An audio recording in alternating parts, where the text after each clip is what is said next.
Hello hi friends, അസ്സലാമലൈക്കും.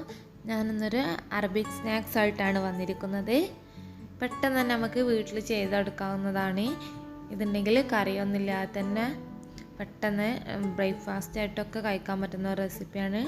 അപ്പോൾ നമുക്ക് പെട്ടെന്ന് വീഡിയോയിലേക്ക് പോവാം. എൻ്റെ ചാനൽ ഇസാവിഡ്സിൻ്റെ ചാനൽ ആദ്യമായിട്ട് കാണുന്നവരുണ്ടെങ്കിൽ ഒന്ന് പോയി സബ്സ്ക്രൈബ് ചെയ്യുക. അതിൻ്റെ അടുത്തുള്ള ബെൽ ബട്ടൺ കൂടി ക്ലിക്ക് ചെയ്യുക.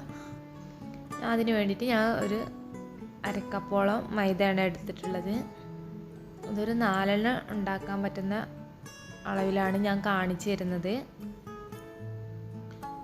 ഉപ്പും വെള്ളവും ചേർത്ത് 2 ടേബിൾ സ്പൂൺ നെയ്യും വേണമെങ്കിൽ ചേർത്തിട്ട് നന്നായിട്ട് ചപ്പാത്തിയുടെ പരുവത്തിലൊന്ന് കുഴച്ചെടുക്കുക. ഇതൊരു 10 മിനിറ്റ് റെസ്റ്റ് ചെയ്യാൻ വേണ്ടി വെക്കുക. ഒരു പാത്രത്തിലേക്ക് ഒരു മുട്ട ഞാൻ പൊട്ടിച്ച് ഒഴിച്ചെടുത്തിട്ടുണ്ട്. ഉപ്പ്, കുരുമുളക് പൊടി ചേർത്ത് നന്നായിട്ടൊന്ന് മിക്സ് ചെയ്ത് കൊടുക്കുക. പിന്നെ വേണ്ടത് ഒരു ചെറിയ സവാള ചതുരത്തിൽ കട്ട് ചെയ്തത്, ഒരു തക്കാളി കുരു കളഞ്ഞത്, ഒരു ചെറിയ പച്ചമുളക്, ക്യാപ്സിക്കം ഉണ്ടെങ്കിൽ ചേർത്ത് കൊടുക്കുക.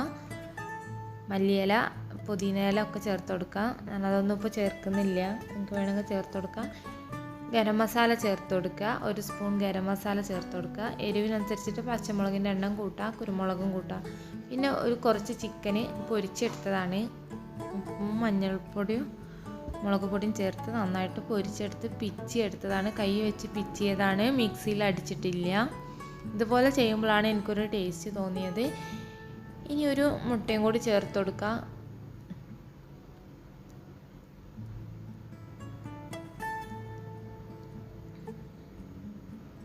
കൂടുതൽ ചെയ്യുന്നുണ്ടെങ്കിൽ ഈ ഉള്ളിയുടെയും ചിക്കൻ്റെ ഒക്കെ അളവൊന്ന് കൂട്ടി കൊടുക്കുക. ഈ ഒരു പരുവത്തിലാണ് വേണ്ടത്. ഇതാണ് കറക്റ്റ്. ഇനി നമ്മൾ ബോൾസ് 4 ആക്കിയിട്ട് ഞാൻ ഇവിടെ എടുത്തിട്ടുണ്ട്. മൈദ 4 ബോൾസ് ആക്കി എടുത്തിട്ടുണ്ട്. ഇനി ഇതൊന്ന് നന്നായിട്ടൊന്ന് നൈസാക്കിയിട്ടൊന്ന് പരത്തിയെടുക്കുക. ഇതിൻ്റെ നടുഭാഗം കുറച്ച് കനത്തിൽ പരത്തിയെടുക്കുക. നടുവിൽ നമ്മൾ ഇതുപോലെ മസാല വെച്ച് കൊടുക്കേണ്ടതാണ്. ഞാൻ വെച്ചപ്പോൾ കുറച്ച് മസാല കുറഞ്ഞു പോയോ എന്ന് എനിക്കൊരു തോന്നൽ. നിങ്ങൾക്ക് വേണമെങ്കിൽ കുറച്ചും കൂടി കൂടുതലായിട്ട് വെച്ച് കൊടുത്താലാണ് ഇതിനൊന്നും കൂടി ടേസ്റ്റ് തോന്നുക. ഇത് ബ്രേക്ക്ഫാസ്റ്റ് ആയിട്ടും ഡിന്നറായിട്ടൊക്കെ കഴിക്കാൻ നല്ല ടേസ്റ്റിയാണിത്. പ്രത്യേകിച്ചൊരു കറീൻ്റെ ഒരു ആവശ്യമില്ല. ഇതുപോലൊന്ന് 4 സൈഡൊന്ന് മടക്കി കൊടുക്കുക. പ്രത്യേകം ഇതിൻ്റെ 4 സൈഡും നന്നായിട്ടൊന്ന് കൈ വെച്ച് പ്രസ് ചെയ്ത് കൊടുക്കണം, അല്ലെങ്കിൽ ഇത് വിട്ടു പോവാൻ സാധ്യതയുണ്ട്. 4 സൈഡും പ്രസ് ചെയ്ത് കൊടുക്കണം. ഇനി ഒരു പാനിലേക്ക് കുറച്ച് എണ്ണ ഇതുപോലെ തൂക്കി കൊടുക്കുക. ചെറിയ തീയിൽ വേണം വെക്കാൻ. ഒരിക്കലും ഹൈ ഫ്ലെയിമിൽ വെച്ചാൽ ഉള്ളൊന്നും കറക്റ്റായിട്ട് കുക്കായി വരില്ല.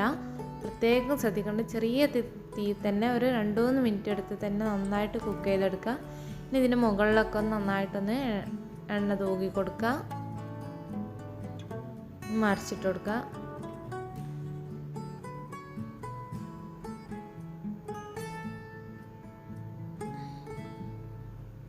ഇതിൻ്റെ 4 സൈഡും പ്രത്യേകിച്ച് ഒന്ന് കുക്ക് ചെയ്തെടുക്കുക തന്നെ വേണം, അല്ലെങ്കിൽ വേവാത്ത പോലെ ഉണ്ടാവും. ഇതുപോലെ 2 തവി വെച്ചിട്ട് 4 സൈഡും ഇതുപോലെ ഒന്ന് കുക്ക് ചെയ്തെടുക്കണം. അപ്പോൾ നമ്മളിവിടെ മുർത്തബക്ക് ഫുള്ളായിട്ട് അവിടെ കുക്ക് ചെയ്തെടുത്തിട്ടുണ്ട്. എല്ലാവരും ഒന്ന് ട്രൈ ചെയ്ത് നോക്കുക. വീഡിയോ ഇഷ്ടമായാൽ ലൈക്ക് ചെയ്യുക, ഷെയർ ചെയ്യുക, കമൻറ്റ് ചെയ്യുക.